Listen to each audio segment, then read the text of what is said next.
তো সানুবন্ধা ঘাটে যাওয়া যাবে না, তুমি কেন বায়না করছো? আমি তো বলেছি সাথে তো আমার সখীরা যাচ্ছে। আচ্ছা ঠিক আছে, এত করে যখন বলছো তাহলে যাও। ঠিক আছে আমি যাচ্ছি। আরেকটি কথা ছিল। আবার কি কথা? বলো তুমি দিবে? ঠিক আছে বলো শুনি আগে। তোমার সেই মাটির কলসিটা আমি নিয়ে যেতে চাই। না, ওটা তোমার ঠাকুমার হাতে চলছে, যদি ভেঙে যায়।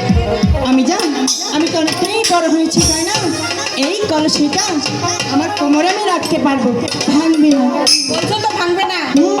আচ্ছা ঠিক আছে, সখী কলসিটা নিয়ে আসো।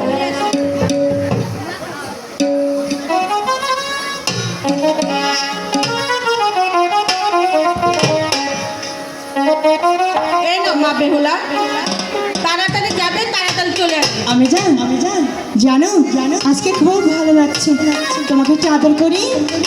আচ্ছা ঠিক আছে। এই সত্যি বলছিলাম তো, মাকে একটু আদর করবি। আচ্ছা আমিও একটু আদর করি। ঠিক আছে ঠিক আছে লক্ষ্মী মামুনি, যাও তাড়াতাড়ি চলে আসবে। ঠিক আছে আমি যাচ্ছি। এই সখীরা তাড়াতাড়ি কিন্তু চলে আসবে।